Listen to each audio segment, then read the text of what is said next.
მოგესალმებით, კონსერვატიული პლატფორმა Georgia Force-ი გთავაზობთ გადაცემას მილენიალი. მე კი ნიკო შოშიაშვილი გახლავართ. დღეს ჩვენი სტუმარია დავით კობერიძე, აღმოსავლეთცოდნე, მისი სტუმრობა ყოველთვის პატივია ჩვენთვის, ყოველთვის დიდი ნახვები აქვს მის სტუმრობას და ეს იმას მიანიშნებს, რომ ქართულ საზოგადოებას აინტერესებს აღმოსავლეთი, აინტერესებს ის ისტორიული სივრცე, რომელთანაც საქართველოს სულ ჰქონდა ურთიერთობა, ირანი იქნება თუ არა მარტო ირანი, მთლიანად ახლო აღმოსავლეთი, მაგრამ რადგან დღეს აქტუალურია ირანის საკითხი, მოდით ირანზე ვისაუბროთ. ახლა სამ დავიწყებდე ამ რაღაც თემის გაშლაც, აი ჯერ თქვათ რელიგიური შინაარსი. თითქოს 21 საუკუნეა, თითქოს სეკულარიზმის ეპოქა უნდა იყოს, მაგრამ სამივე შემთხვევაში, სამივე ფაქტორი, ვინც ამ კონფლიქტში არის ჩართული, შეერთებული შტატები, ირანი და ისრაელი რელიგიურ თემატიკას იყენებს. აგერ ნახეთ ტრამპის ლოცვა, საჯარო ლოცვა, რომ ესე იგი ეს არის ბრძოლა, ესე იგი იმისთვის რომ ანტიქრისტე მოევლინება და მე ესე იგი მესია დაბრუნდება, ხო? ბოლო ჟამის ომთან რაღაცა დაკავშირებული. ეს სხვადასხვა შორის ევანგელისტური რაღაცა მითოლოგიის ნაწილია, უფრო ექსტრემისტული ნაწილია ქრისტიანობის. მეორე ჩვენ ხედავთ სიონიზმს, რომელიც ელიან აი დიდი ისრაელის ესე იგი შექმნას და ახალი ტაძრის აშენებას.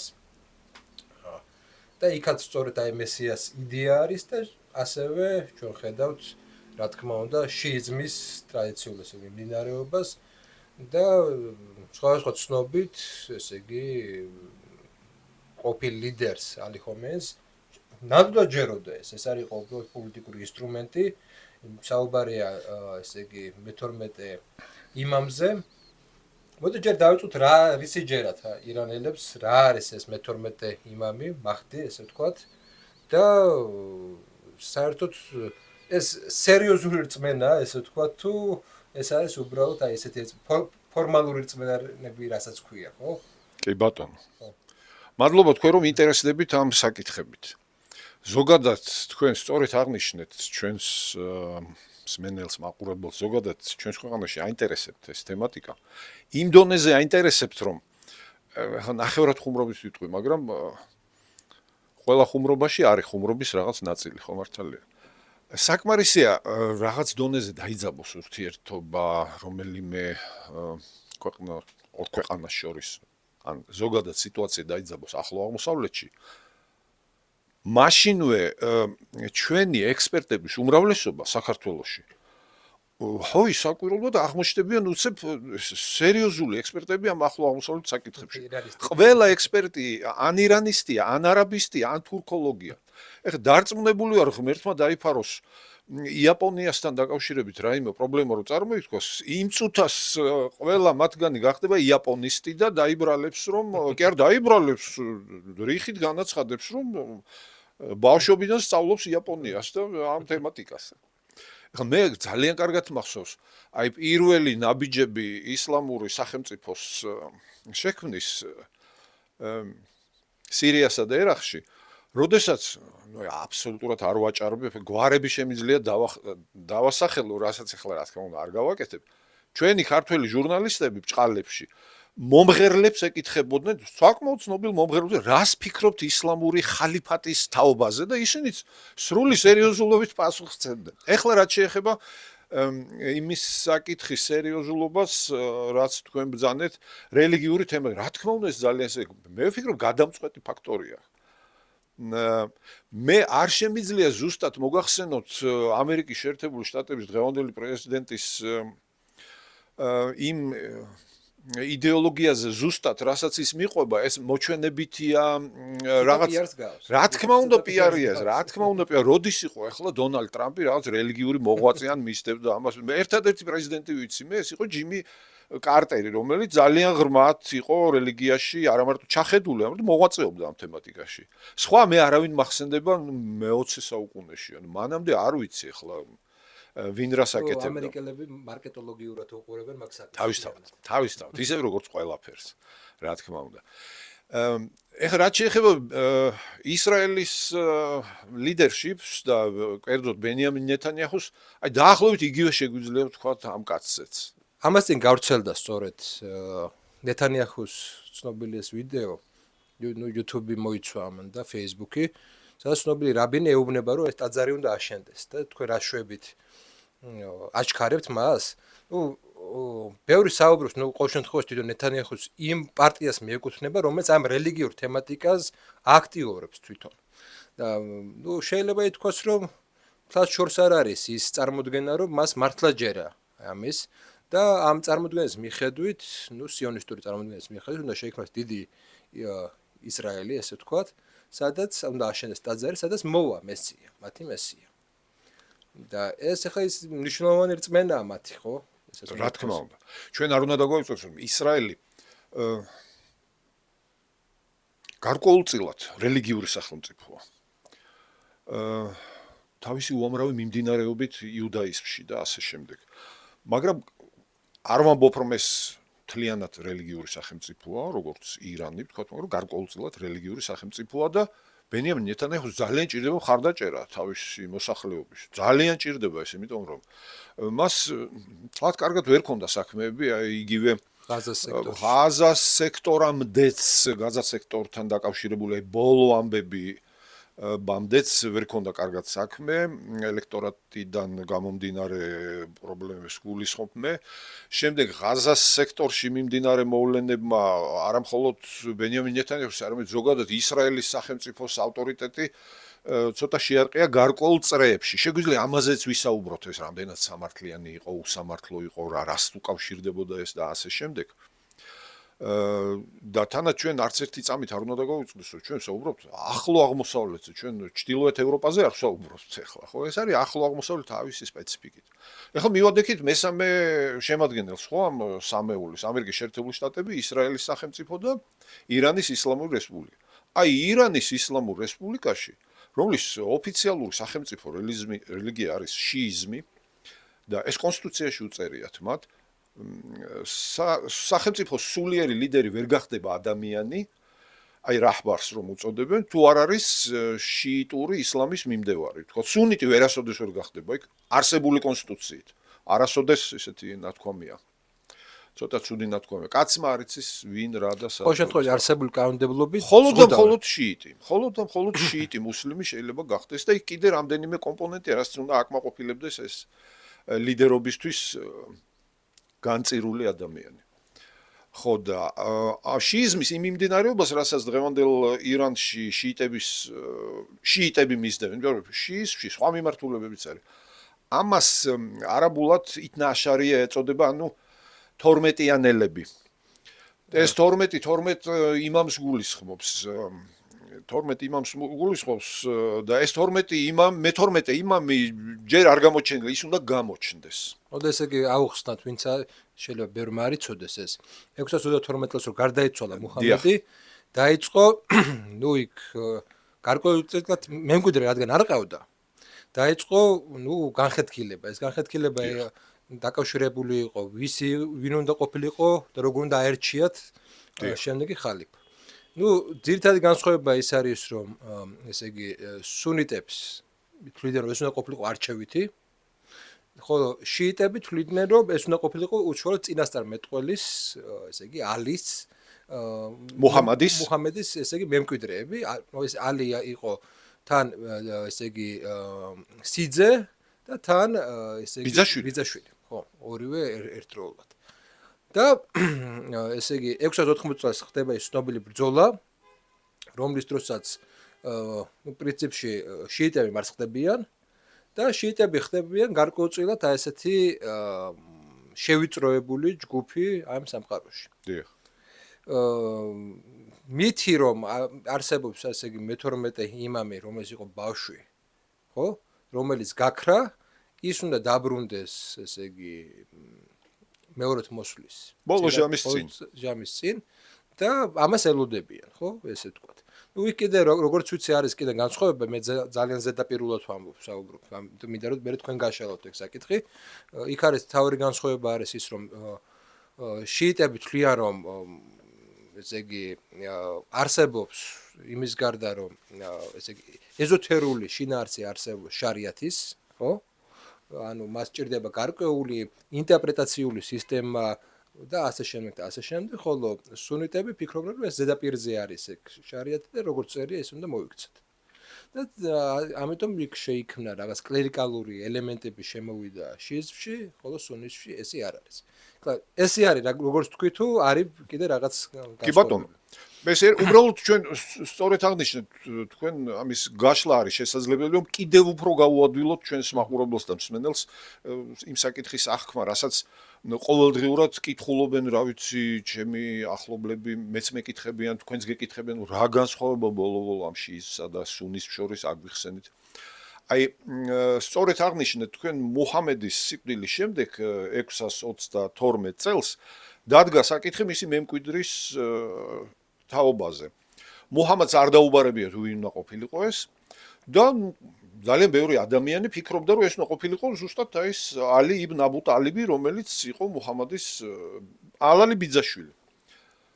მოეწყო არჩევნები პირდაპირ თქვათ გაუსწროთ ცოტათი მოვლენებს წინ სამი არჩევნები წააგო ალი იბნ აბუ ტალიბმა მუჰამედის ბიძაშვილმა არ აირჩიეს ის აირჩიეს სხვები. მხოლოდ მეოთხე წლზე მოხერხდა მისი არჩევა ხალიფად და მას დიდი იმედი ჰქონდა რომ მისი შვილები ჰასანი ჰუსეინი მემკვიდრეობით ჩაიბარებდა ამ მოვალეობას და ამ პოსტს. თავიდან ასეც მოხდა, მაგრამ ამას ძალიან პატარა ისტორია ჰქონდა.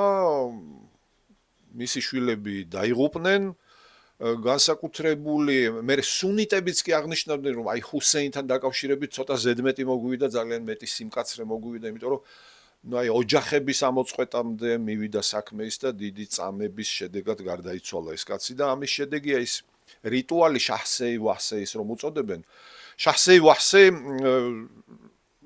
ცოტა დამახინჯებული ვარიანტია შაჰ ჰუსეინ ვაჰ ჰუსეინის ესეთი ამ ლოზუნგებს ისვრიან ამ რიტუალის დროს და თან თვითგვემას აკეთებენ რაღაც დაწნული ჯაჭვებით თვითდაზიანებას იყენებენ სისხლს იდენენ და წელიწადში ერთხელ ხდება ასეთი რამ სხვა შორის ეს საალდებულო ერთ-ერთი მნიშვნელოვანი დღესასწაულია მხოლოდ შიიტების ეხლა უნდა ითქვას რომ შიიტები აი პირველ სამ ხალიფას მუჰამადის შემდეგ არ ცნობენ და არ აღიარებენ ეს სუნიტებისთვის არის წარმოუდგენელი ამბავი როგორ შეიძლება მუსლიმმა არ აღიაროს პირველი სამი მართლმორწმუნე ისინი ასე პირველ 4 ხალიფას აი სუნიტები აღიარებენ ალის და მოიხსენებენ როგორც მართლმორწმუნე ხალიფას აბუ ბაქრი ომარი ოსმანი და ალი სუნიტები ცემენ პატივს 4-ვეს რეალურად სინამდვილეში აი შიიტები კი პირველ სამს საერთოდ არ ცნობენ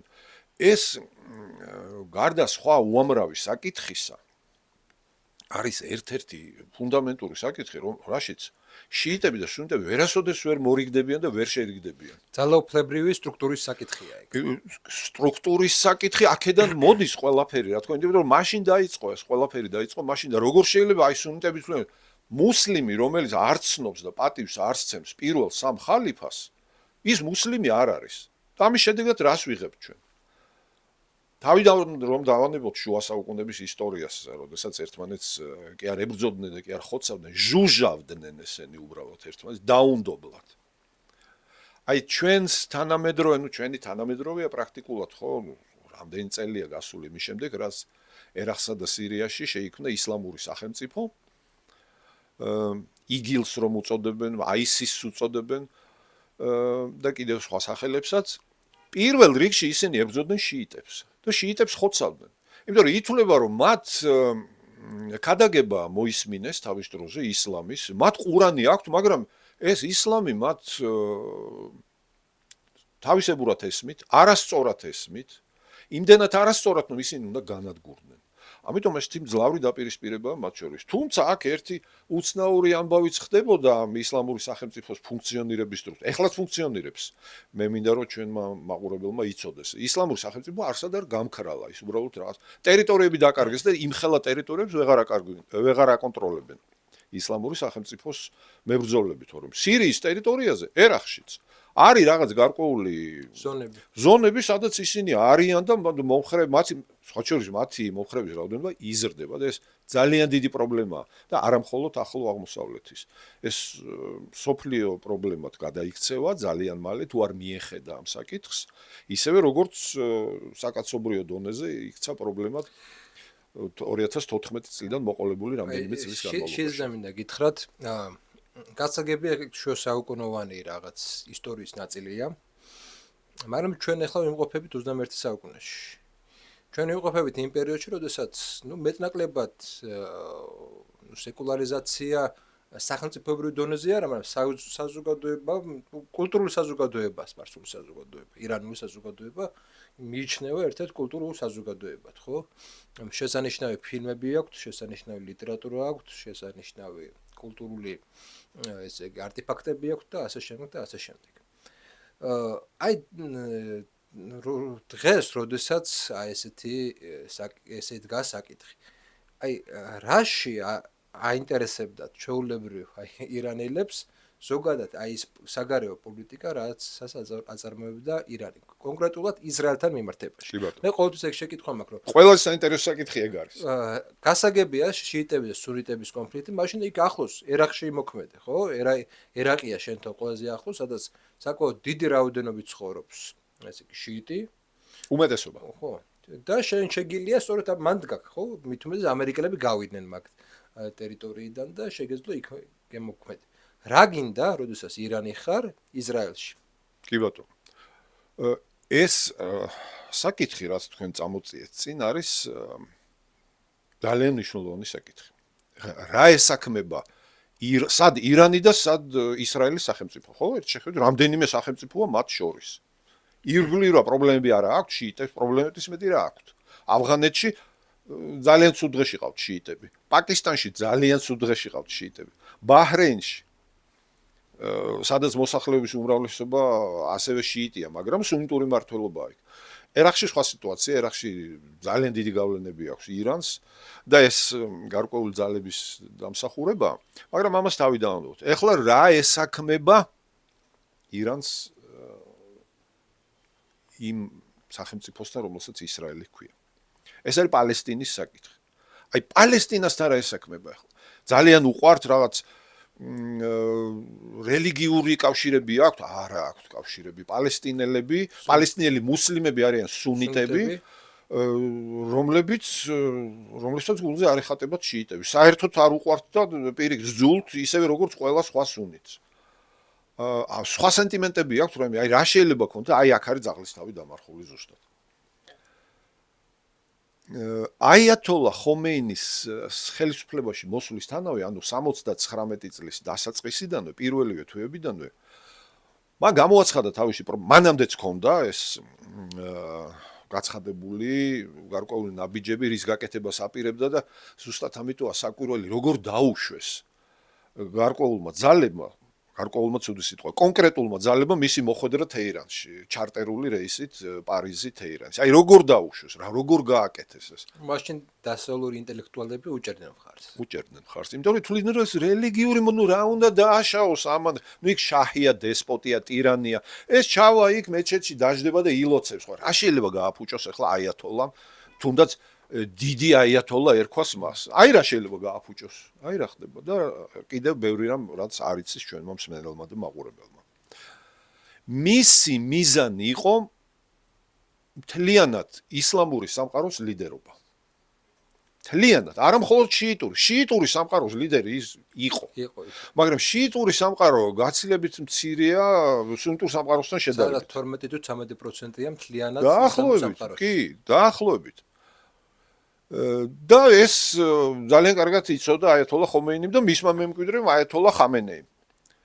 ამიტომ გადაწყვიტა მოეძებნა ისეთი საკითხი, რომლის წამოწევაც მას საშუალებას მისცემდა აი ამ ლიდერის როლის თამაშისთვის, განმტკიცებას ვერ ვიტყვი. ეს აღმოჩნდა ერთადერთი საკითხი, ეს არის პალესტინის საკითხი. აი თეოლოგიურად როგორ ჭრიან ამ წინააღმდეგობას? ვერანაირად. იმ წინააღმდეგობას, რაც არსებობს შიისსა და სუნის შორის, თეოლოგიურ წინააღმდეგობას გულისხმობ. ეს საერთოდ არ ეხება და ვერ ეხება. ეს პოლიტიკური საკითხი იყო მხოლოდ. ეს იყო მხოლოდ პოლიტიკური საკითხი. და ირანმა მოახერხა, თითქმის მოახერხა ბევრი წლის განმავლობაში ამ ლიდერის პოზიციის თამაში. პალესტინასთან მიმართებით. ეხლა პალესტინელები არავის გულზე არ ეხატება. ჩვენ არ უნდა ვიფიქროთ, რომ ის მხარდაჭერა, რაც არაბული სახელმწიფოებიდან პალესტინის მუსლიმ მოსახლეობას აქვს, მათი ან პატივისცემით, ან რაიმე რიდით, ან დიდი სიყვარულით არის გამოხატული. ეს ასე არ არის. პალესტინელები არავის არ უყვარს, იმიტომ რომ სადაც შევიდნენ პალესტინელები, იქ გაჩნდა პრობლემები. ეს არის ლიბანი, ეს არის იორდანია, სადაც იმ სახელმწიფოს და იმ ხელისუფლებას, სადაც რომელმაც მათ თავშესაფარი მისცა, გადატრიალებას უწყობდნენ და ძლივს გადარჩა ეს მეფის ხელისუფლება იქ. იმიტომ რომ ეს ძალიან იორდანიის მოსახლეობის უმრავლესობა დღეს პალესტინელია. პალესტინელი არაბი. ებრაელებიც პალესტინელები არიან. ახლა მამას გონია რომ პალესტინელები არიან არაბები და ებრაელები არიან ტერიტორიაა პალესტინა. პალესტინელი ხალხი არ არსებობს დღეს. არ არსებობს. გაეროს რეზოლუცია 47 წლის პირდაპირ შავი თეთრზე გვიწერია. პალესტინის ტერიტორიაზე ორი სახელმწიფო შექმნის. არაბული და ებრაული. მორჩა და გათავდა. აი ირანმა დაიწყო ამ ხრივ ძალიან დიდი ძალისხმევის ხარჯვა და ფინანსების, რა თქმა უნდა, რომ როგორმე მუსლიმური სამყაროს ეჩვენებინა, რომ ჩვენ ვართ ერთადერთი დამცველები აი ამ უძველესი და ძირძველი ისლამური ტერიტორიის. იმაზეც ვისაუბროთ, რატომ თვლიან ზოგადად მუსლიმები აი ამ პალესტინის ტერიტორიას და კონკრეტულად იერუსალიმს აი ეგზისტენციალური მნიშვნელობისას. აი რო შევადაროთ უბრალოდ აი ზედაპირულად რო შევადაროთ თურქეთი რიტორიკულად ხარს უჭერს პალესტინას რიტორიკულად. ესეთ ნაბიჯებს როგორც ირანი არ გადადგა, ხო? არა. პირიქით, ხშირ შემთხვევაში სადღაც თანამშრომლობასაც ვხედავთ, მაგალითად აზერბაიჯანში ისრაელმა და თურქეთმა პრაქტიკულად ითანამშრომლობენ. რა თქმა უნდა ითანამშრომლობენ. სირიაშიც კი რაღაცა თანამშრომლობის ნიშნებს ვხედავთ. კი. მაგრამ რიტორიკულად ერდოღანი ძალიან აგრესიულია და იცავს თითქოს ამ პალესტინელებს, მაგრამ ეს რიტორიკული დონეა გასაგებია. რატომ არ დატოვეს რიტორიკის დონეზე პალესტინის რატომ გადაიმტერეს ესე ძალიან ისრაელი? ირანელებმა? აი ზუსტად ამ მოტივაციით, რომ მათ დაისახეს მიზნად ისლამური სამყაროს ლიდერობა. ეს მიუღწეველი მისიაა შიიტისთვის. თუნდაც სუნიტისთვის, რომელიც არაბი არ არის. ერდოგანს ჰქონდა და ალბათ დღესაც აქვს ეს ამბიცია, რომ სუნიტური სამყაროს ლიდერი იყოს, მაგრამ თურქის ლიდერობას სუნიტური სამყარო აღარ დაუშვებს.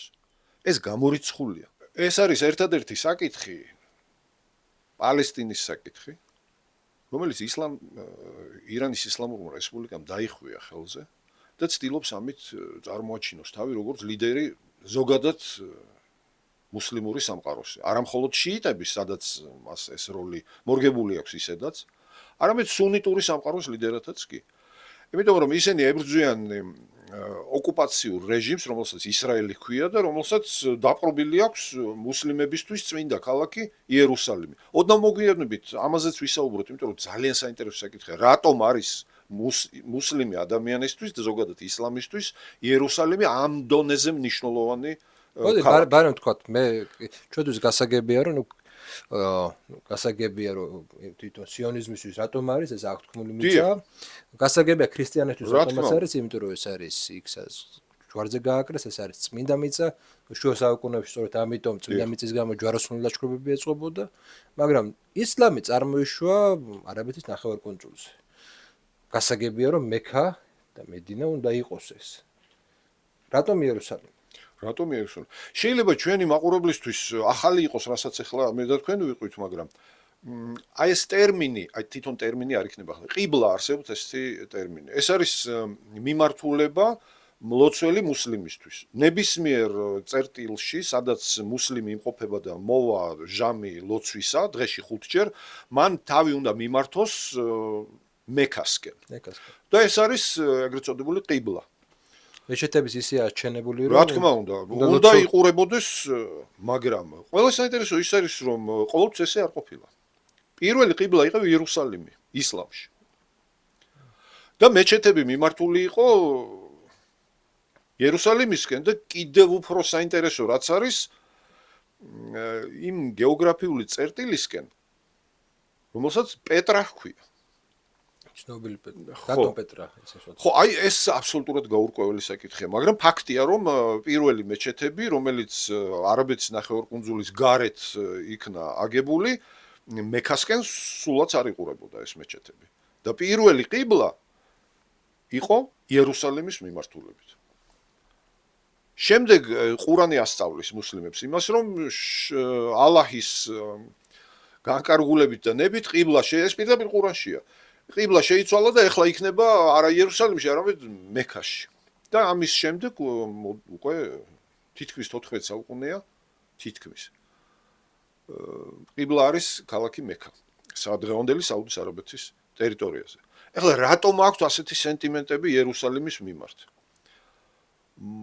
წინასწარმეტყველ მუჰამედის ცხოვრების განმავლობაში ის არასოდეს არ ყოფილა იერუსალიმში. საერთოდ იერუსალიმი არაბები ალბათ ცხოვრობდნენ რაღაც კანტიკუნტად იქ, მაგრამ ეს არ იყო არაბების ქალაქი. ეს საკმაოდ მოშორებული ტერიტორიაა ჰიჯაზიდან, სადაც მდებარეობს ქალაქი მექა. რა არის ახლა ეს იერუსალიმი მუსლიმისთვის? და ახლა მოგახსენებთ რაც არის. ერთადერთი სასწაული, რომელიც მიეწერება წინასწარმეტყველ მუჰამედს, ეს არის აი სულ ახალხანს იზეიმეს მუსლიმებმა ისრას და მი'რაჯის დღესასწაული. რა არის ეს ისრა? ერთ ღამეს მუჰამადი რაღაც ზღაპრულ მითიურ ცხოველზე ამხედრებული მასჯიდ ალ-ჰარამიდან გაფრინდა ამ მითიური ცხოველის დახმარებით მასჯიდ ალ-აქსამდე. შემდეგ ეს არის ისრას გზავრობა და მოგზაურობა, შემდეგ მეორე ეტაპი ამ მოგზაურობისა იყო ცად ამაღლება, სადაც ის შეხვდა და გაესაუბრა ისას, ანუ იესოს, მუსას, ანუ მოსეს და თვით ალაჰს და ჯიბრაილს და კიდევ სხვათა და სხვათა. და აი ესეთი რამე მოუთხრა მუჰამადმა თავის თანატომელებს და უთხრა რომ აი ესეთი მოგზაურობა მქონდა. ეხლა არაბები საკმაოდ ისეთი ყოველ შემთხვევაში იმ პერიოდში ცოტა უცნაური ხალხი იყო ბჭყალებში. ყოველთვის და ყველაფერში ისინი მოითხოვდნენ რაღაც საბუთებს. მტკიცებულებას სად არის რომ თქვენ აქ მასჯიდ ალ-ჰარამიდან, რომელიც ცნობილია ყველასთვის რომ სად არის ეს არაბეთის ნახევარკუნძულზე, ჰიჯაზში, მექაში. და მასჯიდ ალ-აქსა სად არის? მასჯიდ ალ-აქსა არის მასჯიდ ალ-აქსა სიტყვით ნიშნავს შორეული მეჩეთი. მუსლიმები თვლიან ისლამური ტრადიციით რომ მუჰამადმა იმოგზაურა მექადან იერუსალიმში და მოინახულა მასჯიდ ალ-აქსა. მაგრამ ეხლა იმას რომ თავიდანვანებოთ რომ მუჰამედის სიცოცხლეში არანაირი მეჩეთი იქ არ არსებობდა უბრალოდ და რამდენიმე ათეული წლების შემდეგ ააშენეს მხოლოდ ეს მასჯიდ ალ-აქსა. ნუ საინტერესო თვითონ ეს ლეგენდის შინაარსი. ლეგენდის. მაგრამ მუჰამედმა ისეთი დამანგრეველი არგუმენტი მოიტანა. აიო, ვინ დაგიმოწმებთო? და ვინ? ეს არისო ჩემი ბიძაშვილიო. უკაცრავად ბიძაშვილი შეგვეშალა. ჩემი უახლოესი მემკვიდრე აბუ ბაქრი, რომელიც მის მერე პირველი ხალიფა გახდა. აბუ ბაქრმა მაშინვე დაადასტურა. კი, მე ვადასტურებ რომ მუჰამადმა იმოგზაურა, შეასრულა ეს მოგზაურობა. ამის შემდეგ აბუ ბაქრმა შეიძინა ახალი სახელი, მეცსახელი. აბუ ბაქრ ას-სიდიყ. ესე იგი ადამიანი, რომელსაც შეიძლება ენდო, სარწმუნო ადამიანი და ასე შემდეგ. მან დაადასტურა ერთადერთი რამე, რატო შეერქვა ას-სიდიqi, იმიტომ რომ დაადასტურა რომ მუჰამედმა ნამდვილად იმოგზაურა. ეს არის ერთადერთი შემთხვევა, როდესაც მუჰამედმა ასეთი საოცარი სასწაულში მიიღო მონაწილეობა. ლოგიკა ესეთია, რომ თუ მუჰამედმა იმოგზაურა, ესე იგი ჩვენი მიწაა? ხო, რა თქმა უნდა, და ეს არის ისლამის ტერიტორია და უწმინდესი ადგილი, სადაც ისრა შედგა მოგზაურობა ერთი მეჩეთიდან მეორე მეჩეთში და მეორე მეჩეთი სად იყო? მასჯიდ ალ-აქსა კითხეთ ნებისმიერ ადამიანს მდებარეობს იერუსალიმში. ოღონდ უმეტესობას რატომღაც გონია რომ ეს არის ის შენობა, რომელსაც ოქროს გუმბათი აქვს. ეს არ არის მასჯიდ ალ-აქსა, ეს სულ სხვა შენობაა და ამას მეჩეთის ფუნქცია სულაც არ აქვს. იქვე ახლოს არის მასჯიდ ალ-აქსა. ის არის მუსლიმების სარიტუალო ტაძარი. გავიგეთ, ესე იგი ისრაელზე კონცენტრაცია, იერუსალიმზე კონცენტრაცია, ეს არ არის მარტო რაღაცა გეოპოლიტიკური თვალსაზრისით, ესა მნიშვნელოვანი იდეოლოგიური, რელიგიური რაღაცა სიმბოლო, რომლის კონტროლიც ისლამურ სამყაროზე კონტროლის საშუალებასაც აძლევს. და დაუჯერებლად დიდი თანხები აქვს დახარჯული ირანის ისლამურ რესპუბლიკას ორგანიზაცია ჰამასის დასაფინანსებლად. ჰეზბოლაზეც თავისთავად და ეხლა ეს ჰეზბოლა შიიტური ორგანიზაცია ირანმა შექმნა თავის დროზე და გასაგებია ხა შიიტებს აფინანსებენ. აბა ვინ შიიტებს, სუნიტები არ დააფინანსებენ. შიიტები კი აფინანსებენ სუნიტებს ჰამასის სახით. ჰამასის ლიდერების საყვარელი მოსანახულებელი ადგილი იყო თეირანი და ყუმი და ირანის მოკლედ ეს ქალაქები, სადაც ჩადიოდნენ, ეახლებოდნენ თავიანთ ინვესტორებს და იქიდან მოქონდათ ძალიან დიდი რაოდენობით ფული და მე იქ აკეთებდნენ იმას, რასაც აკეთებდნენ ღაზას სექტორის ტერიტორიაზე, ხო? ამიტომ ირანმა ამით დაანახა მთელს მუსლიმურ სამყაროს, რომ მე ვეხმარები ფულით, სხვაებიც ეხმარებოდნენ, კატარი ეხმარებოდა, მაგრამ არა იმ დოზით, როგორც ირანი. არა იმ დოზით. ანუ ეს არის გარკვეულწილად, ესე იგი როგორც მივხვდი, ეს პალესტინის საკითხი გახდა აი რაღაცნაირად ლეგიტიმაციის ნაწილი ისლამურ სამყაროსთვის. დიახ, ზუსტად, იმიტომ რომ სხვა მეორე საკითხი ბუნებაში არ არსებობს და სხვას ვეღარაფერს ვერ მოიგონებდნენ ეს მოლები და აიათოლები, რომ მთლიანი ისლამური სამყაროს ლიდერობა აიღოთ თავის თავზე. აი ეს გამონახეს ეს ნიშა და ამისთვის იბრძოლეს, მაგრამ ეს სიტუაცია ძალიან ცუდად შემოუბრუნდათ მათ აგენტებს, დღეს აგენტებს ეძახიან ამათ, ხო? ჰამასი ძალიან ცუდ დღეშია ჩავარდნილი, ახლა ჰეზბოლაზე რო არაფერი თქვა, მიუხედავად იმისა, რომ ბომბავენ, რაკეტებს ესვრიან, დრონები და ასე შემდეგ დღეს, მაგრამ ჩვენ ვიცით გასულ წლებში რა დარტყმა მიიღო ჰიზბალამ ისრაელისგან. ახლა კიდე ერთი ნიუანსი, რომელიც ამყარებს იმ არა მოსაზრებას, არამედ იმ არგუმენტს, რაც მე მოგახსენთ. ჩვენთან მაყურებლებმა იციან სახელები იმ რაკეტების, დრონების, რასაც ირანელები ამზადებენ და უგზავნიან რუსებს, რა ვიცი მე, შაჰიდები. ერთი დასახელების რაკეტა აქვთ მათ, ძალიან საინტერესო, ისეთი საშუალო სიშორის რაკეტა, რომელიც საჭირო მომენტში ისრაელსაც მიწვდება. ამ იარაღს ჰქვია ხაიბარ. ეხლა რა არის ეს ხაიბარ? ამ შემთხვევით არ ჰქვია ამას ხაიბარ. ხაიბარ იყო ასეთი ტომი ბანუ ხაიბარ, ებრაული ტომი იყო, რომელიც ცხოვრობდა ქალაქ იასრიბის მახლობლად, იასრიბის შემდეგ მადინა ეწოდა, სადაც მუჰამედია დაკრძალული დღეს. აი მექადან რომ გაიქცა მადინაში, მაშინ მადინა არ ერქვა, იასრიბი ერქვა იმას და შემდეგ დაერქვა მადინა, ანუ ქალაქი, ანუ მუჰამადის ქალაქი. აქედან არც თუ ისე შორს ცხოვრობდა ებრაული ტომი ბანუ ხაიბარ. ერთ-ერთი ლაშქრობა, რომელიც მუსლიმებმა მოაწყეს ებრაელების წინააღმდეგ, ეს იყო ზუსტად ეს ხაიბარის ტომი. დაამარცხეს, ქალები ბავშვები ტყვედ წაიყვანეს და გაყიდეს ესენი. საშინელებები მოაწყეს. ეს მუჰამედის სიცოცხლეში ხდება იქ. შემდგომი ხალიფები მან არაფერ შუაში არიან. შემდგომი ხალიფები და შემდგომი მებრძოლები, ვისაც ებრაელებზე შეტევა უნდათ, დღემდე ჰამასის ჩათვლით. როდესაც ისინი შეტევაზე გადადიან ებრაელის წინააღმდეგ, აი ამ ლოზუნგით გამოდიან. ხაიბარ. იგივენაირად მოგექცევით და. კი, ეს შემოკლებული ვარიანტია ფორმულის, არც იყო სრული ფორმულა. ხაიბარ, ებრაელებო, მუჰამადის ლაშქარი დაბრუნდება. ეს არის სრული ფორმულა მათი. და ირანელებმა თავის რაკეტას დააწერეს ეს ხაიბარ. თან არც მალავენ ისინი ამას, რომ ისრაელის სახელმწიფო უნდა განადგურდეს. ის კი არა რომ უნდა ვითანამშრომლოთ ან რაღაცნაირად გამოვასწოროთ და ასე შემდეგ. ისრაელის სახელმწიფო არ უნდა არსებობდეს პალესტინის ტერიტორიაზე. მორჩა და გათავდა. ეს არის ირანის ისლამური რესპუბლიკის მიზანი. ასევე ჰამასის მიზანი. არსებობს ღია წყაროებში იძებნება ჰამასის პროგრამა, ორგანიზაცია ჰამასის. ჰამასი რა არის? ისლამური წინააღმდეგობის ორგანიზაცია შეფრება ეს აბრევიატურაა ჰამასი. პირდაპირ უწერეთ არავით არის მოლაპარაკება, ჯერთი ისინი სიტყვა ისრაელს არც ხმარობენ. დამპყრობელთან. მხოლოდ მათი განადგურება. შემდეგ შეიქმნება ისლამური სახელმწიფო, რომელიც უნდა ვმართოთ შარიათის საფუძველზე. ეს არის და ეს. ეგ დაახლოებით, წარმოუდგენელია დასავლეთი ადამიანისთვის დღეს, მაგრამ ახალი ჯვაროსნული ლაშქრობა რომ მოვაწყოთ იმ იდეით, რომ რაღაც საუკუნეების წინ ახლო აღმოსავლეთი იყო ქრისტიანული და კვლავ ესე, დაახლოებით ამაზე აგებენ მთელ ამ იმას. დიახ, ოღონდ ერთი რამ უნდა გავითვალისწინოთ და მინდა მოვახსენოთ ჩვენს მაყურებელს, ჯვაროსნული ლაშქრობები არც ერთი ლაშქრობა ქრისტიანობის გასავრცელებლად არ მოწყობილა. მართალია, იქ არავინ არ აპირებდა ქრისტიანობის გავრცელებას.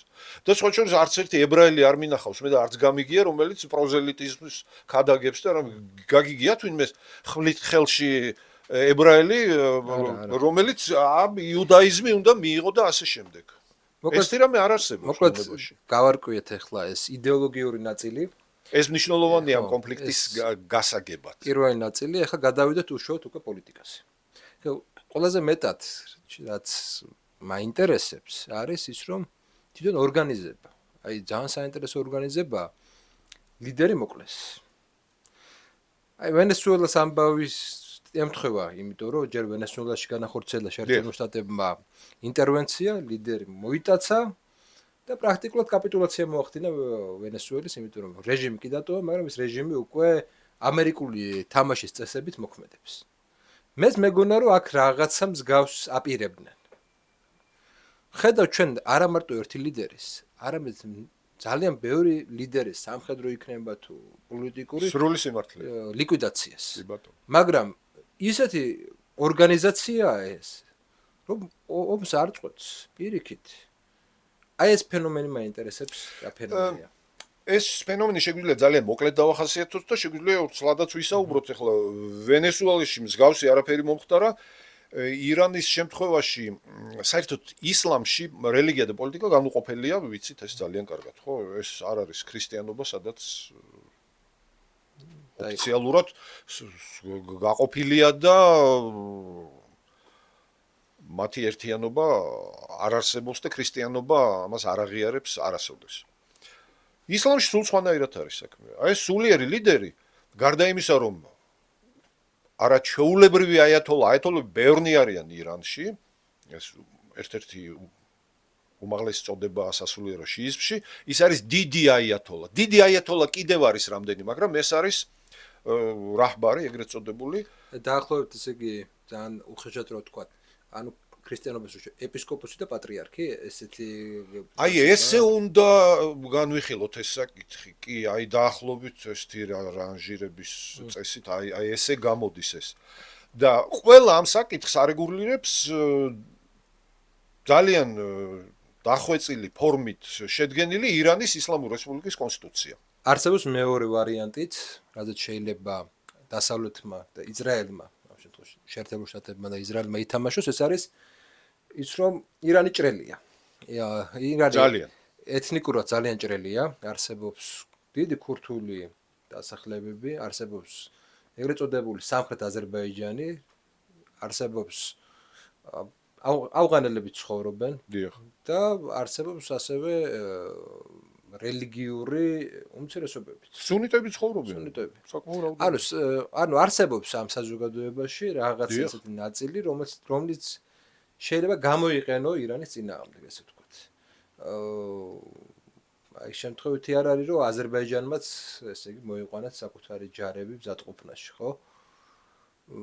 რამდენად შეიძლება ეს ვერსია განვიხილოთ? რამდენად რეალისტურია ის, რომ არა ოპოზიციაზე, არამედ ასე სეპარატიზმზე ითამაშებენ. იმიტომ რომ ითქვა ქურთული არმიის საკითხი, ითქვა შეერთებულ შტატებისგან, რომ შეიძლება ქურთებმა, ერაყელმა ქურთებზე საუბარი, თავს დაესხნენ ერაყელი ქურთების მეშვეობით სახმელეთო ოპერაცია განახორციელოს დასავლეთმა.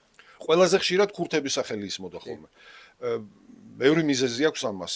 ერაყელი ქურთები, ამერიკელები თანამშრომლობდნენ და თანამშრომლობენ ერაყელ ქურთებთან. მეზობელი ტერიტორიები ირანში, იქაც მონათესავე ხალხია, სახლობს იქ ქურთები არიან, თუმცა ერთმანეთთან რა ვთქვათ, რომ კარგი ურთიერთობა და ნათესაური აქვთ, ეს არ არის და ეს ზოგადად ქურთების ძალიან დიდი პრობლემაა, არანაირი კონსოლიდაცია მათ შორის არ არსებობს. ქურთები როგორც ვიცი დაახლოებით ისე არიან როგორც სლავები. ანუ სლავების ხომ არიან ესე პოლონელები, რუსები, ხორვატები, თითქოს ერთი ხალხია, მაგრამ სხვადასხვა კი ბატონო. ქურთებს მე აქვს აი განსაკუთრებით ბოლო მოვლენების წყალობით ძალიან ცუდი შტაბ-ჭრილებები აქვს რაღაც შეპირებებთან დაკავშირებით. ქურთებს ძალიან ბევრ რამეს შეპირდნენ სირიაში. ქურთები გამოიყენეს ისეთ სამხედრო ოპერაციებში, სადაც სხვა არ ვარგოდა უბრალოდ და სხვა თავს არ დადებდა. უბრალოდ ქურთებს უკან დასახევი გზა არ ჰქონდათ. მათ გაანადგურებდათ ან ისლამური სახელმწიფო, ან ალ-კაიდას დაჯგუფებები, ან მათ უნდა ეომათ სახმელეთო ოპერაციების მთავარი შემსრულებელი ფუნქცია უნდა აიღოთ თავის თავზე, მათ აიღეს ეს ფუნქცია თავის თავზე.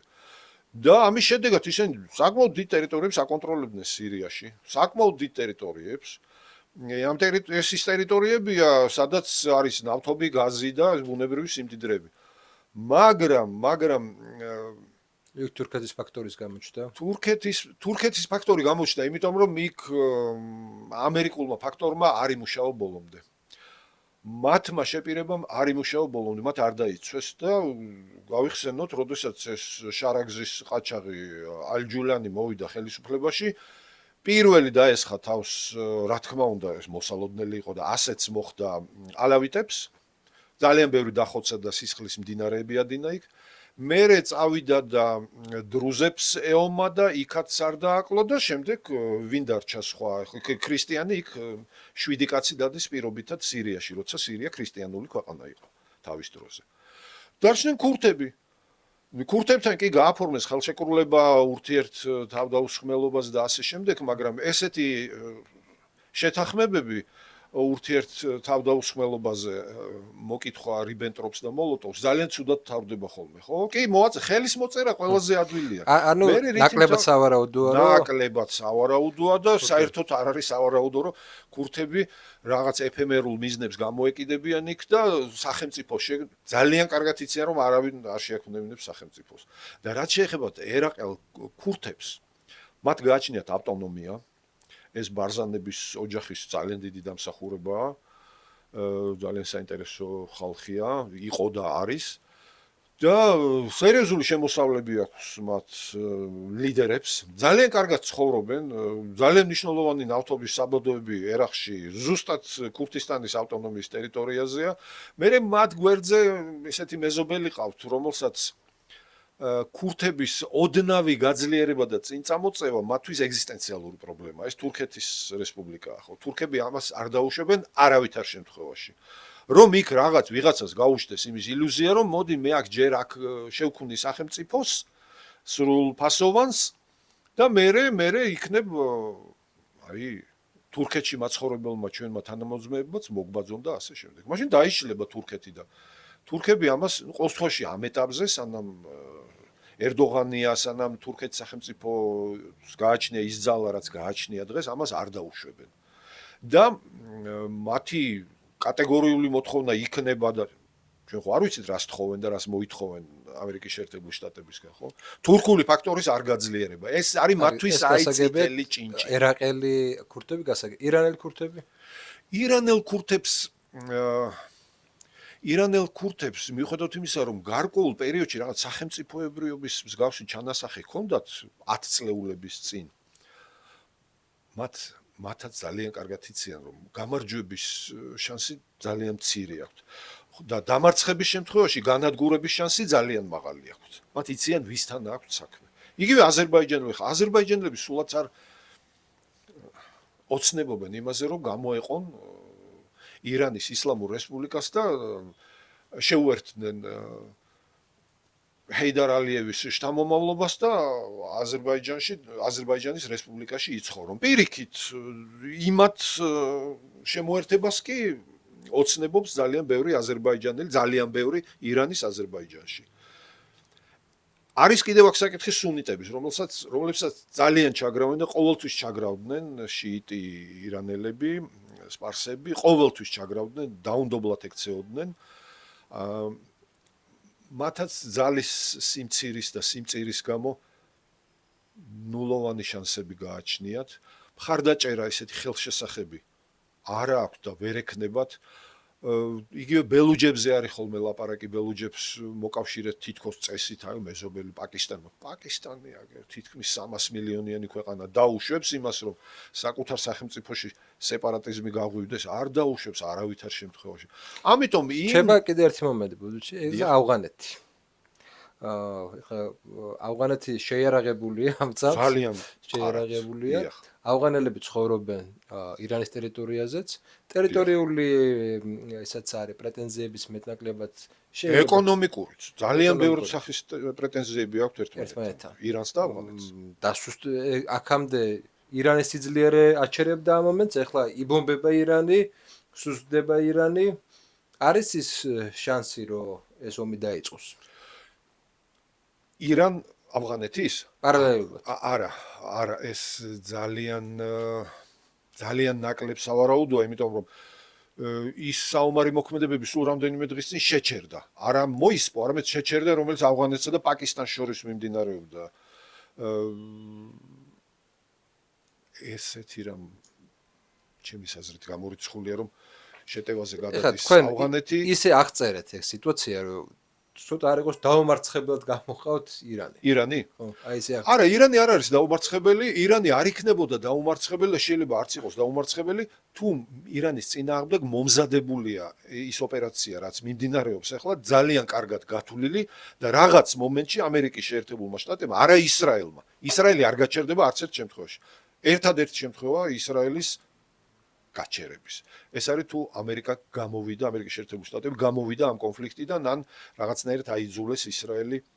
თავისი ნებით ისრაელი არ არის გამჩერებელი, მაგრამ ამერიკის შეერთებული შტატები არის გამჩერებელი, რაც იქნება ძალიან ცუდი სცენარი მისთვის. აი არსებული მონაცემების პირობებში, აი დღევანდელი სიტუაცია იქნება პრაქტიკულად. ძალიან დიდი მინუსი იქნება. ეს იქნება ბევრად უარესი სიტუაცია, ვიდრე თავდასხმამდე იყო. და რატომ?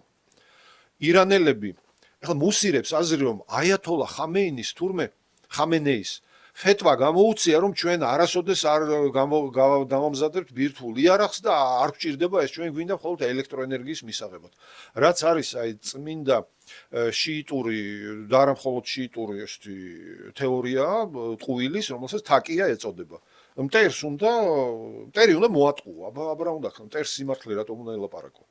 ეს თეორია არსებობს ასეთი, რომელსაც არავინ არ მალავს. სიტყვით არ ამზადებენ და ყოველთვის აცხადებენ, როდის მე განუცხადებიათ მათ ოფიციალურ დონეზე, რომ ჩვენ ვაპირებთ ბირთვული იარაღის შექმნას. ნუ აბა რადგინდათ 70%-იანი გამდიდრებული ურანი, თან ინტენსიურად უმატებდნენ ამ პროცენტებს და ხვალარაზე გახდებოდა 90%, რომელიც სრულიად საკმარისი იყო მე პლუტონიუმი და ასე შემდეგ, აი მაინც ბირთვულ ფიზიკაზე ვსაუბრობთ მე და თქვენ.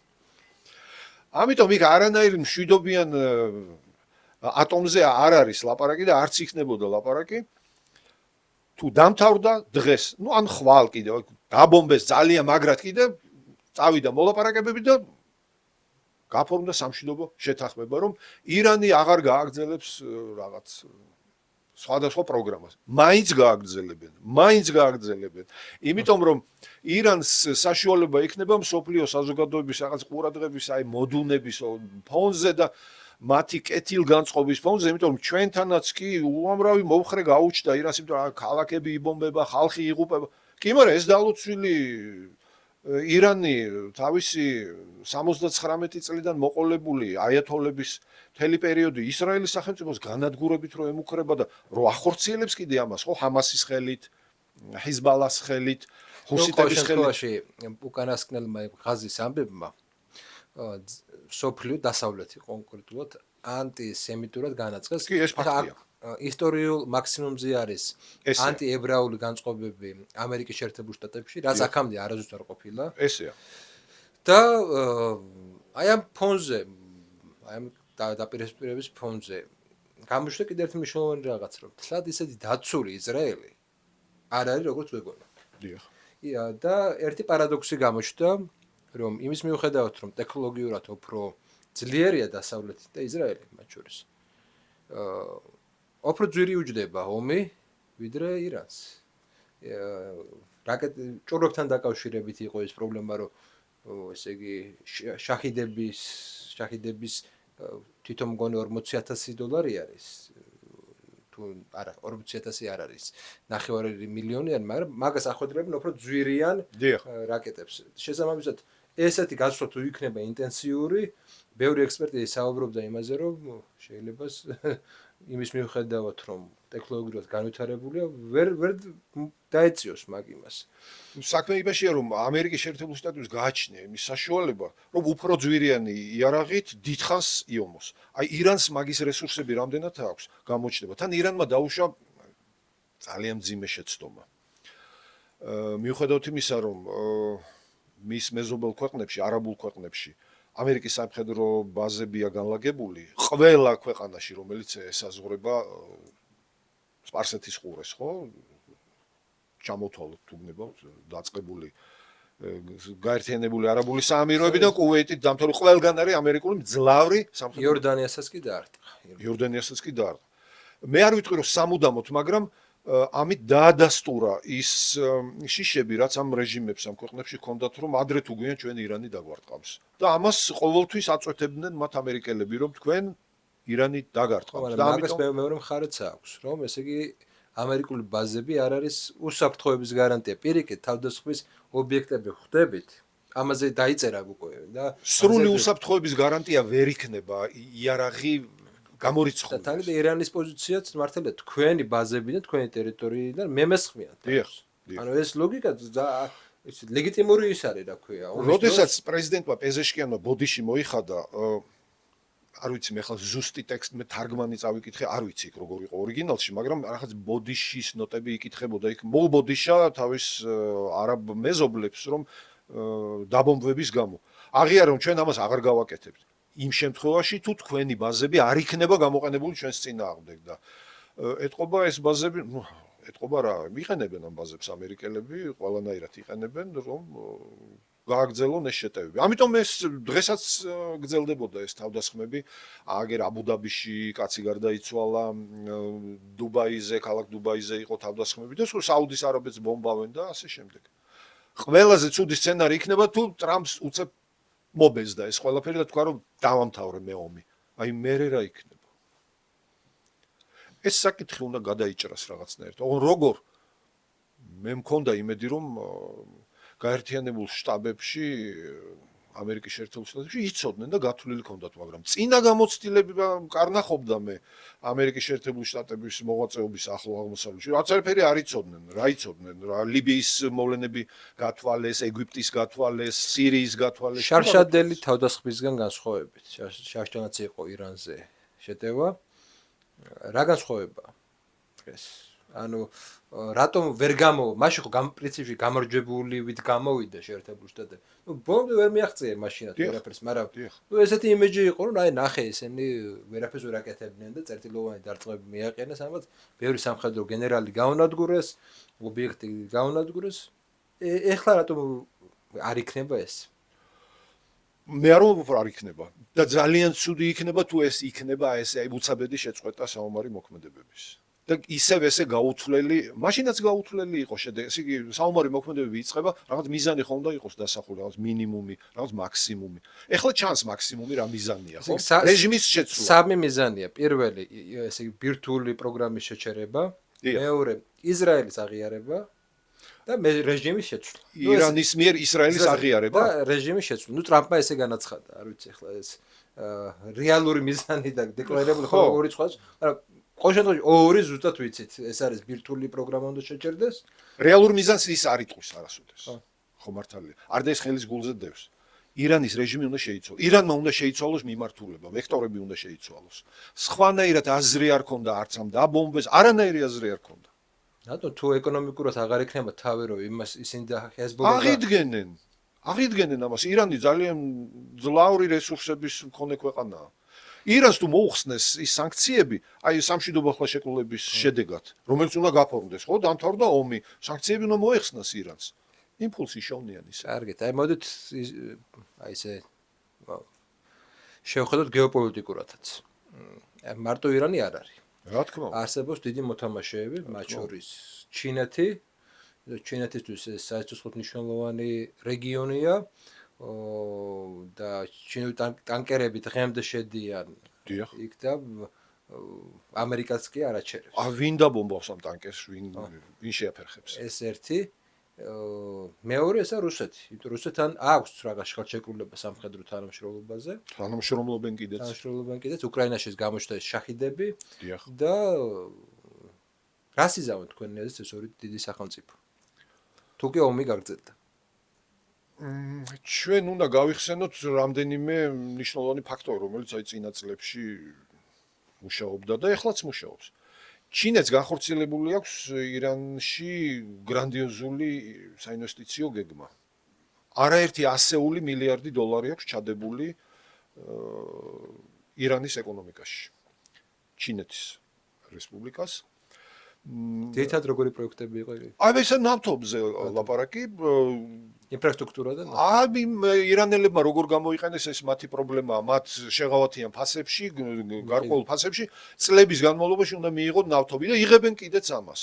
ეხლა ჩინეთისთვის ამ არხის გადაკეტვა ნიშნავს ძალიან ცუდი შედეგი იქნება ძალიან. იძულებული ხდება მე რუსეთისგან შეისყიდონ რაღაც რუსეთი სანქცირებულია და ასე შემდეგ და ასე შემდეგ.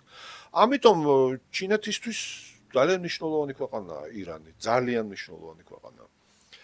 მაგრამ ის რომ საომარ მოქმედებებში ჩაებან და რაღაცა გაუთვალისწინებელი მოხდეს ამ შემტევ ქვეყნებთან დაკავშირებით ისრაელი, ამერიკის შეერთებული შტატები, მსგავსი არაფერი მოხდება, იმიტომ ჩინური შეიარაღების გაჩენა ეს კონტროლდება. ეს კონტროლდება, კარგად, ამერიკელები ამას აკონტროლებენ, შეიარაღების გადაცემა და ну, რა თქმა უნდა, მცირე მასშტაბებით ეს შესაძლებელია, მაგრამ დიდი მასშტაბებით ეს ძალიან ძნელია. ამერიკელებმა საკმაოდ გვიან მოახერხეს ის, რომ იემენი ხუსიტებისთვის პრაქტიკულად გადაეკეტათ ეს ირანული იარაღის მიწოდების გზები და ვერ მოასწრეს ის, რომ იემენელებს დაგროვებული აქვთ უკვე საკმაოდ დიდძალი შეიარაღება, მაგრამ ну, რაღაცნაირი აი კალეიდოსკოპივით იგება მოვლენები. კი, ამათ იარაღი აქვს ნაშოვნი ხუსიტებს მძლავრი, მაგრამ იქვე ყურის ძირში ისრაელმა აღმოაჩინა ძალიან კარგი ტერიტორია სამხედრო ბაზისთვის. ეხლა ისრაელიდან აღარ ჭირდება თვითმფრინავების გაშვება ხუსიტების დასაბომბად. იქვე სომალილენდიდან გაუშვებს მფრინავ საშუალებებს და დაბომბავს იქ სომალილენდში დაუხსნათ ეს არის სეპარატისტული რეგიონი. აფრიკის ტერიტორიაზე. რომელიც იქვეა ძალიან ახლოს, იქ 10 კილომეტრებზეა ლაპარაკი. იქ უკვე საჰაერო ტანკერები აღარ ჭირდება ისრაელს და ამერიკის შეერთებულ შტატებს. თუმცა ეს ისრაელის სამხედრო ბაზაა.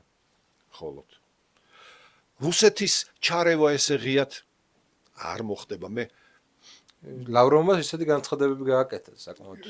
კი, ხმამაღალი განცხადებებისთვის ყველა არის მოწოდებული, ყველას უყვარს ხმამაღალი განცხადებები. საჭირო მომენტში ყველას მაღალი ხმა აღმოაჩნდება ხოლმე, მაგრამ მე თითქმის დარწმუნებული ვარ იმაში, რომ ამ მძლავრი შეტევების წინ გაფრთხილებული და უშუალო საათები არა, მაგრამ გარკვეული კომუნიკაცია იარსებებდა ამერიკის შეერთებული შტატების და რუსეთის სპეციალურ სამსახურებს შორის, რომ ჩვენ ვაპირებთ წარმოგიდგენიათ თეირანი იბომბება და იქ რაღაც რუსეთის საკონსულოს ან კულტურულ ცენტრს მოხვდა რაკეტა სადღაც. ნუ ძალიან დაიძაბებოდა სიტუაცია, ხო? ამიტომ ეს რამე არ მოხდა რა და არც მოხდება. ერთი ფაქტორიც არის უკრაინის ომი. დიახ, უკრაინის ომი. თქვენი აზრით როგორ აისახება უკრაინის ომზე ეს კონფლიქტი? გაჩნევისთვის, უკრაინელებისთვის ნეგატიურად, ალბათ არა, ნამდვილად ნეგატიურად უკრაინელების შეიარაღებას, მხარდაჭერას მოაკლდება ყურადღება და ეს ძალიან მნიშვნელოვანი იქნება უკრაინელებისთვის. და ყველაზე მთავარი მაინც მე ვფიქრობ ჩვენთვის და ჩვენზე როგორი მოქმედებს და ჩვენზე ყველაფერი ცუდად მოქმედებს. უკრაინის ომით ცუდად მოქმედებს. ეს ომიც თავისთავად ცუდად მოქმედებს. რატომ უკრაინის ომმა მოგცა იმის საშუალება, რომ აი შუა დერეფენის პროექტში ჩართული იყავით. მოგცა იმის საშუალება, რომ ბუფერად გარკვეულწილად, სადაც ომი არ მიმდინარეობს, ასე ინვესტიციები შემოსულიყო გარედან, მოგცა იმის საშუალება, რომ ყურადღება ამხელა იმპერიის, რომელიც ჩვენთან იყო მომართული, ეხლა არის მიმართული უკრაინისკენ და შესუსტებულია ეხლა რუსეთის ყურადღება საქართველოზე. ჩვენს მიმართ. ჩვენს მიმართ. აგრესიაც საგრძნობლად შემცირებული. აი აგერ თუ კი რამოდენიმე წლის წინ იტაცებდნენ ჩვენ სასაზღვრო ზოლზე, ეგრეთ წოდებულ საზღვარზე სეპარატისტული ოკუპირებული ტერიტორიების, ეხლა უკვე აღარ იტაცებენ. ანუ ეს ნაწილი რაღაცნაირად თითქოს კარგად ლაგდებოდა. ეხლა ირანის საკითხიც გამოდის ისე, რომ აქტიური ხდება ჩვენი რეგიონი ყველას. იმიტომ რომ ომი არ არის აქ ისეთი ბუფერად შეიძლება ჩამოყალიბდეს. ჩვენ არ უნდა დაგვაუწყდეს, რომ შუა დერეფნის პროექტი ჯერ არ არის განხორციელებული. საერთოდ არ არის განხორციელებული. ოგ სად არის შუა დერეფნი? არ არის. ეხლა ხო. ძალიან ბევრი ძალა ცდილობს, რომ ეს შუა დერეფნის პროექტი არ შედგეს. წინა წლებს თუ გადავხედავთ, ჩვენ აღმოვაჩენთ იმ წერტილებს, ხელწერტილებს, რომელიც ეს შუა დერეფნის ყველაზე ისეთ სატრანზიტო პუნქტებში უცებ თითქოს რა თქმა უნდა, არსაიდან არ იყო ეს, მაგრამ აი ხელოვნური ხელწერა იგზნობოდა ხოლმე. პაკისტანი, ინდოეთის კონფლიქტი. კი, დიახ. და პაკისტანი ავღანეთის ტერიტორიაზე მუდმივი შეტაკებები სწორედ ამ ტერიტორიას. კი, როჰინჯა და იქ აი მთელ ტრასაზე, მთელი მიმართულებით იგზნობოდა ეს რაღაცა უხილავი ხელი, ჯერ იქ აფეთქება, მერე იქ. ღმერთს მადლობა, რომ ჩვენთან სიწყნარეა. ისე მე ვიცი, რომ ომის სახელმწიფოს მუდმივი მდგომარეობა, არსებობს პერიოდი, როცა სახელმწიფო ემზადება ომისთვის და არ ომობს და არის მეორე ცუდი ფაზა, როდესაც ის ომობს. იმიტომ სახელმწიფო მუდმივად ყველაფრისთვის უნდა იყოს მზად. ტოლვილების ნაკადების არა მისაღებად, არამედ მისაღებადაც და წინაღობისთვისაც ეკონომიკური სანქციებისთვის მეორე კუთხიდან ჩtildeოეთიდან რაღაც პრობლემები ყველა ესე განვიხილოთ, բայց ბოლოსკენ მივდივართ და ესე განვიხილოთ, აი იმ შემთხვევაში თუ კი, შეერთებული შტატები ეს შეწყობს ოპერაციას, იტყვის რომ აი ხო გავარადგურა ლიდერები და ეს საკმარისია და გამოდივარ. რა იცვლება რეგიონში? ეს ერთი ისა, მეორე ვარიანტი ომი გრძელდება საკმაოდ დიდი ხანი. რა იცვლება ამ შემთხვევაში? და თუ არსებობს კიდე მესამე ვარიანტი ესეც განვიხილოთ და ამ შემთხვევაში ეს სამივე ვარიანტი ჩვენთვის რა ცვლის? ჩვენ საქართველოსთვის. შევეცადოთ. პირველი ვარიანტი. გავიდა შეერთებული შტატები, ირანში დარჩა მოლების რეჟიმი ისევ და ისე გრძელდება ირანული უნივერსიტეტების მუშაობა საქართველოში, ფილიალების ქსელი გაფართოვდა. არა მხოლოდ ქვემო ფონიჭალაში, გარდაბანში და რუსთავშია ეს ქსელები. არამედ სხვა ადგილებში, თბილისში კიდე პატარა ფილიალი გაკეთდა აგერ ბაგრატიონის ძეგლის მარჯვენა მხარეს ზემოთ აზერბაიჯანელებით დასახლებულ რაიონში და კიდე სხვაგან. კიდე მომრავლდა ეს ირანული კულტურული ცენტრები, რომელიც რასაკეთებენ და კაცმა არ იცის. თუმცა ძალიან კარგად არის ცნობილი, ვინ საქმიანობს იქ და რა კატეგორიის ხალხი მუშაობს. ექნება მაგის რესურსი, რომ ეგენი. რატომ არ ექნებათ? რატომ არ ეს მაგათი მიზანი ამ სახელმწიფოს მიზანია ეს. ეს უნივერსიტეტი, აი ეს ყბადაღებული უნივერსიტეტი, რომელიც ეხლა გაახსენდათ ვიღაცებს და ამ დროს მე ამაზე ვლაპარაკობ 7 წელია, რომ რა უნდა ალ-მუსტაფას უნივერსიტეტს თბილისში, რატომ არის ეს აქ?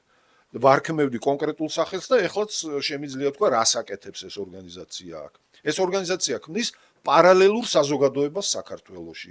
პარალელური საზოგადოებების არსებობა ქვეყნის უსაფრთხოებისთვის არის დამაზიანებელი და ამას არა მარტო ირანი აკეთებს, ამას აკეთებს თურქეთი. არაბული ქვეყნები აკეთებენ ამას, სად აკეთებენ კონკრეტულ რეგიონებში. აი ეს არის. ეს გაგრძელდება, უფრო გამკაცრდება ირანული ორგანიზაციების საქმიანობა. ბევრად უფრო გამკაცრდება. თუ ეს დარჩა ყველაფერი ისე როგორც არის.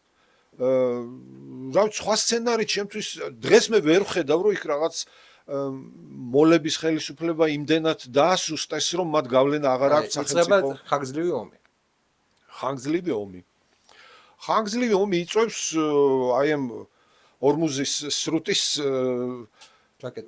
ჩაკეტვით ძალიან მეეჭვება, რომ ბოლომდე ჩააკეტინონ ახლა ირანელებს, იმიტომ რომ ხო, ერთია სურდეს ირანს ამის ჩაკეტვა და მეორეა ამის შეძლება. იქ დაიწყება მერე ორხრივი მოლაპარაკებები. იქ დიდი სახელმწიფოებები იქ ჩართული ამ სქემაში, რომლებიც სარგებლობენ ამ სპარსეთის ყურის ნავთობით, გაზით. ევროპის გაზის ფასი იწევს რა თქმა უნდა. ევროპის გაზის ძალიან დიდი წილი მოდის კატარის თხევად გაზზე, ხო მართალია. არ გავა ის გაზის ტანკერი და ზამთარი მალე მოვა. თავის დროზე ჰიტლერს ეგონა რომ ზამთარი ჯერ ადროს ზამთარიაო და ძალიან მალე მოვიდა და ზამთარი მალე მოვა ისევ ევროპაში.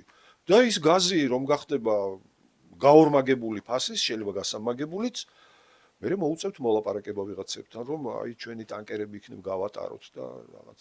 აბსოლუტურად გაუთვალისწინებელი სცენარები შეიძლება განვითარდეს. აი ჩვენ რა გვემუქრება? ძალიან ბევრი რამე შეიძლება დაემუქროს ჩვენი ქვეყნის სტაბილურობას. იგივე ბენზინის ფასი მოიმატა უკვე, კარგად მოიმატა, სერიოზულად მოიმატა დღეს, აი უკვე. კიდე მოიმატებს თუ ასე გაგრძელდა, იმიტომ რომ როდესაც ნავთობის ფასი იკლებს ბარელზე, ნავთობის იმპორტიორებს აქვთ გამართლება ჩვენ შემოტანილი გვაქვს მაღალი ფასებით და რა ვქნათ, სად წავიღოთ ეს. ამიტომ ჯერ მოდით ამ ძვირიან ბენზინს მოყიდით და მერე გაგიაფებთ. რა თქმა უნდა, გაიაფება ყველას ავიწყდება მერე. იქ თავის გასამართლებელი მილიონი ამის. ხო, ნუ გასაგებია თქვენ ამბობთ ამ ნავთობის ფასზე და ენერგორესურსების ლოჯისტიკა გართულდება ყველა მიმართულებით. არის გაცილებით ცუდი სცენარები ამ ხანგრძლივ ომს მოყვება ხანგრძლივი საპასუხო ნაბიჯები ირანის, ხომ? ირანს ტყუილად არ ახსენა პრეზიდენტმა ტრამპმა 2 დღის წინ, რომ ჩვენ ვიცით რასაკეთებენ და სად არიან ირანული ჯაშუშური და ტერორისტული ქსელები ამერიკის შეერთებული შტატების ტერიტორიაზე. ვიცით სად არიან და რასაკეთებენ. ოღონდ ჯერმე არ გამიგია რომ რომელიმე ქსელი გამოეძირკვათ, გაენადგურებინოთ ის ფედერალური რაღაც სამსახურები დასხმობდნენ თავს. ეს ქსელები ამოქმედდება. თუ ირანი მიიმწყდი ეს კუთხეში იმ დონეზე რომ მოლების ხელისუფლებას ეგზისტენციალური საფრთხე შეექმნათ, ისინი ყველაფერზე წავ, აბსოლუტურად დასაკარგი მათ არაფერი არ აქვს. თორემ მოუწევთ თეირანის და სხვა ქალაქების ქუჩებში სირბილი და გამოდევნებული ხალხის მოგევრი. ეხლა რას თქვენ თქვით, პირველი ვარიანტი არცის საშიში მეგონი ქართული სახელმწიფო შეძლებს. თუ არის რამე ესეთ სერიოზული პრობლემა მართლა და რაღაც ეს ჭორები და ეს ინფორმაცია მართლა ესე არის. მე მგონია რომ იმიტომ რომ თუ ეხლა რასაც ვაკვირდებით ყველა ის რაღაცა გარე ტერორისტული და გარე ესეთი მოვლენა არსებულმა ჩვენს სამსახურებმა აკვეთეს. რაც ბოლო 2 წლის განმავლობაში მოხდა. ანუ ამ მიმართულებით ყველაზე ნაკლები ისე მგონია პრობლემა. აი უფრო დიდი პრობლემა მგონია. სამუშაო მოემატებოთ უბრალოდ. ხო, უფრო დიდი პრობლემა მგონია სწორედ აი ეს ფასების ზრდა და მეორე ეს მიგრაციის ტალღები, რა თქმა უნდა. ხო, მიგრაციის ტალღები, რომელიც შეიძლება ამ მომა გამოიწვიოს. ჩემი წარმოდგენით ეს არ არის ბოლო კონფლიქტი. ჩემი წარმოდგენით ეს არის რაღაცა ჯერსად იმ კონფლიქტების გაგრძელება, რაც აქამდე დაიწყო. მათ შორის აი ISIS-ით და უფრო ადრე თუ გავალთ ერაყის სადამ ჰუსეინის ჩამოგდების შემდეგ დაწყებული პროცესის ლოგიკური გაგრძელება ის იქ სადაც ახლა ჩვენ ვართ და ჩვენი მყოფებით.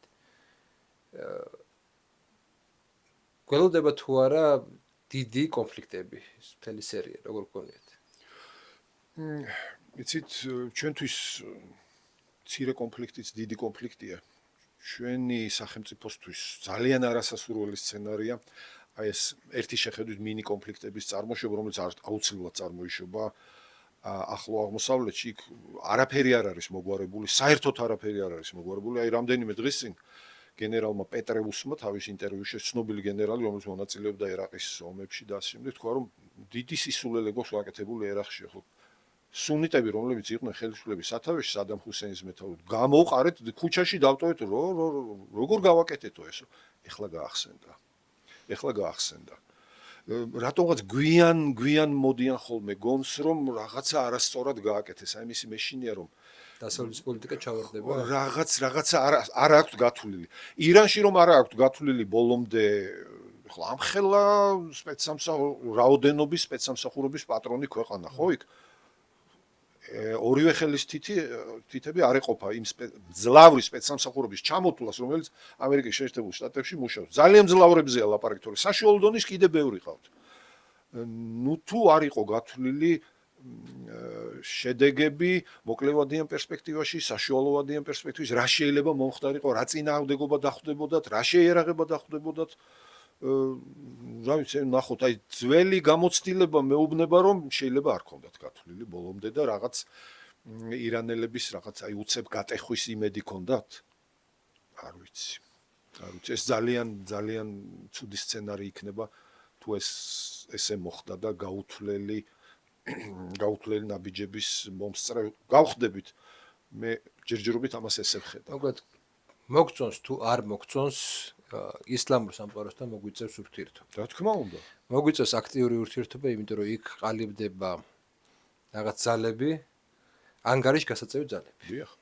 ასე რომ ჩვენი ინტერესი უნდა იყოს მიმართული ამ რეგიონისკენ და არ უნდა იყოს ისეთი უცხო ეს კულტურა, როგორც ეხლა არის. ჩვენ საკმაოდ დიდი ხანი მოწყობილი ვიყავით ამ კულტურას. თავის დროზე ამ კულტურის ნაწილი ვიყავით. ჩვენი ნების საწინააღმდეგოთ, მაგრამ მაინც ჩვენ მოგწონს თუ არ მოგწონს ეს მოცემულობა. ეხლა მოგვიწევს, ამიტომ დიდი მადლობა პირველ რიგში თქვენ. მადლობა თქვენ. თქვენ ერთ-ერთ იმ პროფესიონალთაგან მიმაჩნი ხართ, რომელმაც იცის ეს საკითხი და გისურვებთ და უსურვებს ქართულ საზოგადოებას, რომ თქვენ და თქვენნაირები ხშირად იყვნენ ეთერებში და უფრო მეტი ინფორმაცია გქონდეს ამ საკითხის ახლო აღმოსავლეთისა და არა მარტო ზოგადად აი ისლამურ სამყაროს შესახებ. მე მზად გახლავართ. მადლობა ყურადღებისთვის. თხოვნა მაქვს, რა თქმა უნდა, გააზიარეთ ვიდეო, გააზიარეთ, რომ უფრო მეტმა ადამიანმა ნახოს. ეს ძალიან დიდი დახმარება იქნება ჩვენთვის და უფრო მეტი ადამიანი იქნება ჩართული ამ პროცესში, შემეცნებით პროცესში, რადგან ჩვენ ესე იგი რაღაცა ვაკეთებთ აქცენტს და გვინდა რომ გაგაცნოთ უფრო მეტად როგორ არის მოწყობილი სამყარო, როგორი არის ახლო აღმოსავლეთი, როგორი არის ირანი და კონფლიქტების არსი. მადლობა ყურადღებისთვის, მომავალ შეხვედრამდე.